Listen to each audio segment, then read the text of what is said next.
Presiden Prabowo Subianto perdana menyampaikan pidato kenegaraan di sidang tahunan MPR serta sidang bersama DPR dan DPD RI.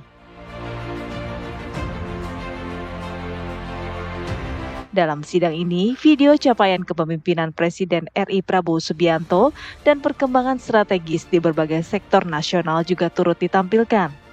Prabowo menyampaikan sejumlah capaian dari program prioritasnya, mulai dari makan bergizi gratis, cek kesehatan gratis, hingga sekolah rakyat. Selain itu, Prabowo juga menegaskan efisiensi yang telah dilakukannya dengan menyelamatkan 300 triliun rupiah dari APBN yang rawan diselewengkan. Sementara itu, dalam membaca nota keuangan, Presiden membeberkan perlunya keterbukaan dalam menjalankan pemerintahan. Presiden tegas mengakui adanya perilaku korupsi di setiap bidang dan ini harus diperbaiki.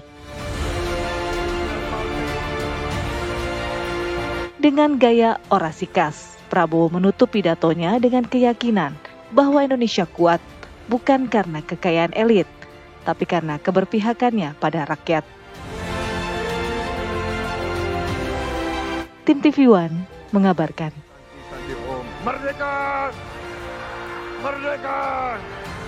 Merdeka! Terima kasih. Sebabnya pada awal tahun 2025 ini kami telah identifikasi dan telah selamatkan 300 triliun uang, 300 triliun rupiah dari APBN yang kami lihat rawan diselewengkan. Di antaranya anggaran perjalanan dinas luar dan dalam negeri yang begitu besar, anggaran alat tulis kantor yang begitu besar, dan berbagai anggaran yang selama ini jadi sumber korupsi dan sumber bacaan. Efisiensi ini diperintah oleh Undang-Undang Dasar kita, yaitu ayat 4 pasal 33 Undang-Undang Dasar Negara Republik Indonesia.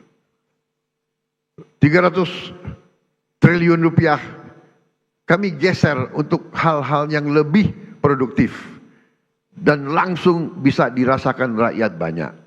Saudara-saudara, ayat 4. Perekonomian nasional diselenggarakan berdasar atas demokrasi ekonomi dengan prinsip kebersamaan, efisiensi berkeadilan. Jadi efisiensi ini perintah Undang-Undang Dasar. Ya, Andi Kumala, kalau kita melihat secara keseluruhan ya, sepertinya Presiden Prabowo Subianto ini yang disampaikan ketika berpidato di sidang tahunan MPR nggak jauh beda dengan ketika Pak Presiden Prabowo Subianto masih nyapres. Iya. Janji-janjinya cek kesehatan gratis, makan bergizi gratis, sekolah rakyat, begitu ya. Nggak jauh berbeda begitu, Andi Kumala. Tapi mungkin sudah ada progres dari itu. Betul. Karena ini adalah hari ke-299. Ingat juga, satu lagi genap 300. Iya, dan ini pidato kenegaraan perdana Presiden Prabowo Subianto. Apa sih makna yang mau disampaikan dari narasi-narasi dalam isi pidato kenegaraan Presiden Prabowo Subianto? Langsung saja kita bahas dengan narasumber yang hadir di studio. Saya aja yang kenalin. Silakan. Karena namanya sama. Takutnya saya memperkenalkan diri saya sendiri nanti. Iya, ada Mas Philip J. Vermonte, juru bicara Kantor Komunikasi Kepresidenan. Selamat pagi. Selamat pagi. Sehat? Alhamdulillah. Sama-sama beda nasib aja di Kumala. Nasib mana yang lebih beruntung? Oke, selanjutnya ada Prof. Gun-Gun Herianto, Guru Besar Ilmu Komunikasi Politik UIN Jakarta. Selamat pagi, Prof. Selamat pagi.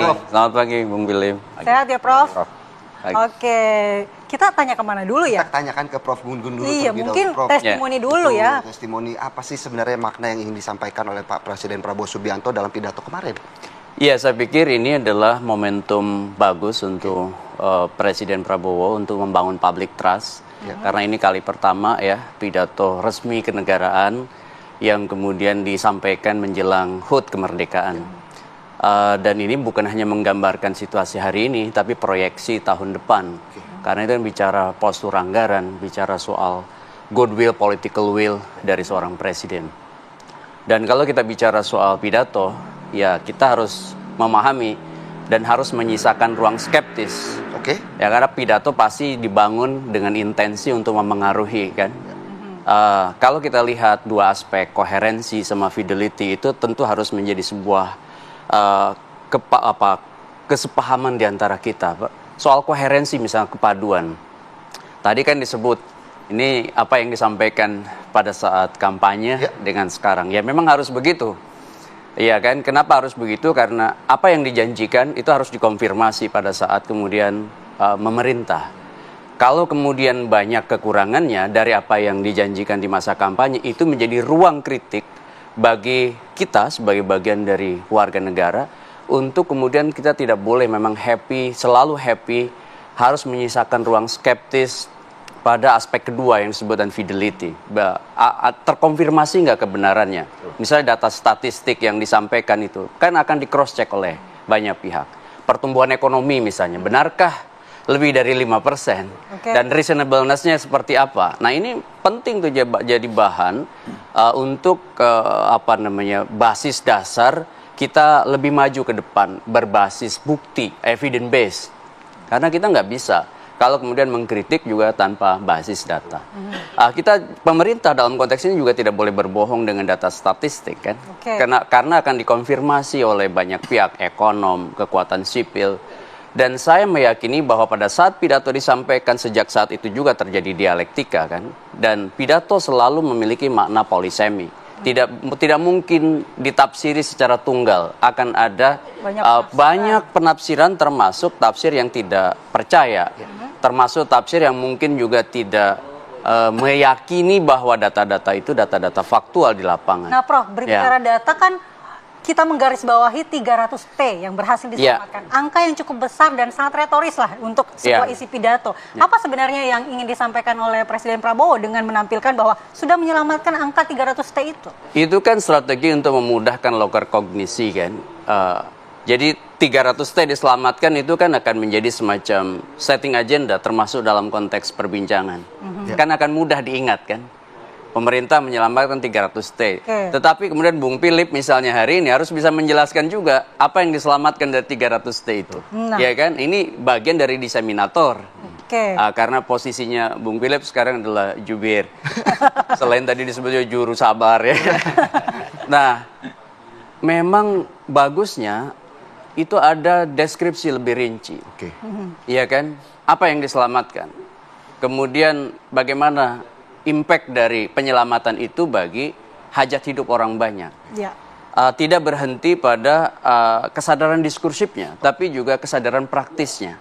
Apa yang kemudian berubah dari penyelamatan itu? Apakah lagi-lagi kembali ke sekelompok kecil orang, atau justru berdampak pada banyak orang? Kembali kita lanjutkan dialog di Apa Kabar Indonesia Pagi. Saya mau ke Prof. Gunggun. Prof, kalau tadi kita menggarisbawahi tentang pemberantasan korupsi, Presiden Prabowo Subianto kemudian menyebut bahwa direksi BUMN yang akan dipotong tantimnya 40M setahun ini, kalau tidak setuju mundur. Kemudian dia juga menyindir Jenderal TNI Polri, oknum Jenderal TNI Polri dan juga oknum dari partai, kalau membackingi tambang ilegal maka akan disikat. Gaya komunikasi belak-belakan seperti ini apakah memang efektif untuk membangun citra power gitu seorang pemimpin? Dari sisi komunikasi politik, gaya Pak Prabowo ini dynamic style ya, dynamic style. Dynamic style berbeda dan equalitarian style gayanya Pak Jokowi. Orang dynamic itu biasanya agresivitas verbalnya kerap kali muncul. Jadi pernyataan yang agresif.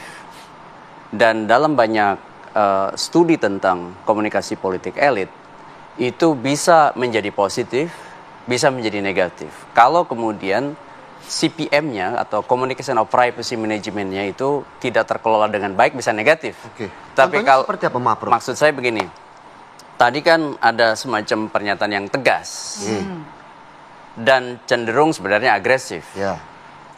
Tetapi kalau kemudian turunan dari pernyataan itu tidak jelas ke bawah, karena pernyataan presiden itu harus punya 3 karakter. Pertama official, direktif, otoritatif. Itu pernyataan presiden. Jadi tidak cukup official disampaikan dalam pidato seremonial seperti itu, tapi juga direktif. Jelas nggak tuh arahannya ke bawah? Sehingga kemudian pernyataan tidak hanya tinggal pernyataan, melainkan masih bersayap berkonsekuensi pada membangun sistem, itu yang paling penting. Ya. Sistem pengawasan bagi pengamanan uang negara. Dalam konteks ini APBN dan juga tentu BUMN. Kenapa? Karena otoritas sekarang berada di Prabowo setelah diberi mandat kuasa rakyat tahun 2024. Kalau pernyataan presiden hanya sekedar official tetapi tidak direktif, itu jadi problem, ya kan? Makanya yang paling penting sebenarnya adalah kita melihat misalnya penegakan hukum bidang korupsi. Bagaimana? Apakah membaik atau memburuk? Komitmen untuk membuka ruang kritik, karena kritik adalah cara paling efektif untuk kita tidak terjebak pada persoalan-persoalan lama, yaitu soal yang mungkin juga sering disebut oleh kawan kita, dan Slater, jebakan yang disebut dengan kolusif demokrasi.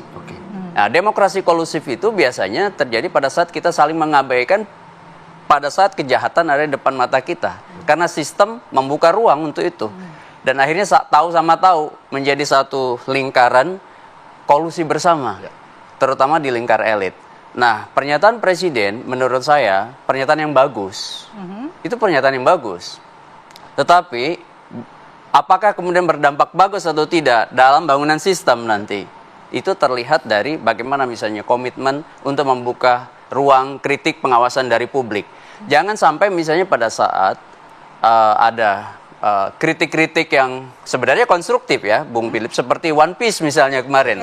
Tiba-tiba misalnya ada seorang pejabat publik yang kemudian mengatakan ini bertendensi bla bla bla bla. Begitu kira-kira. Nah, ini kan contoh bagaimana satu pernyataan presiden itu juga memberi impresi bukan hanya pada publik, tapi juga membangun satu sistem aktif untuk menjaga yang disebut dengan APBN, bahkan juga APBD di daerah-daerah itu aman dari tindakan korupsi. Kalau enggak ya kita berada di Mobius Strips, di pita Mobius. Pita Mobius itu kita ya jalan dari satu titik kembali ke titik yang sama, non-orientable object. Jadi tidak ada akhir dari satu progres yang jauh lebih membaik di masa mendatang. Bagaimana kemudian ada target, ada konsekuensi melihat dari hasil dari pidato yang disampaikan oleh Presiden Prabowo Subianto seperti apa? Iya, apa yang sudah disampaikan itu kan tidak bisa ditarik ulang kan. Betul. Itu konsekuensi dari sebuah pernyataan publik. Dan Presiden menurut saya dalam konteks ini Presiden Prabowo itu pasti akan dievaluasi oleh banyak pihak. Termasuk kita, termasuk media. Maka dari sejak pidato ini sampai pidato tahun depan itu progresnya akan dipantau. Nah, apakah kemudian akan menguatkan kredibilitas, reputasi kepemimpinan Pak Prabowo? Kita juga tidak bisa jumping conclusion, tidak bisa menyimpulkan hari ini. Kita lihat nanti tahun depan pada saat pidato lagi 16 atau 15 Agustus tahun depan seperti apa. Dan ini adalah pertaruhan kali pertama Presiden Prabowo. Karena ini nota keuangan yang kemudian jadi proyeksi kepemimpinan Prabowo secara optimal. Karena kalau tahun lalu kan masih Pak Jokowi. Tahun ini adalah eranya Pak Prabowo full. Sehingga kemudian political will, terutama dalam konteks politik anggaran, itu akan terlihat seperti apa. Dan punya konsekuensi, kalau ditanya konsekuensi, pada public trust. Nah, itu kan juga akan dievaluasi oleh beragam lembaga survei, ya kan? Meskipun tentu kita harus juga selektif dalam membaca hasil survei. Tapi penerawangan Prof. Gun-Gun kira-kira akan meningkatkan public trust atau sebaliknya, Prof? Ya, kita selalu membangun optimisme bahwa kalau kita selalu berada dalam ruang skeptis tanpa bukti, tanpa data, itu juga keliru. Ya. Tentunya kita berharap bagaimana 2 jempol ya Andi Kumala yang sudah diberikan tuh Standing applause. Standing applause ini bisa berdampak baik untuk 1 tahun ke depan di era kepemimpinan Presiden Prabowo Subianto. Terima kasih Pak Philip untuk waktunya, bagi Prof. Gun-Gun waktunya untuk pagi hari ini. Dan pemirsa, apa kabar Indonesia Pagi masih akan kembali di segmen selanjutnya. Kami masih memiliki sejumlah informasi menarik lainnya untuk Anda.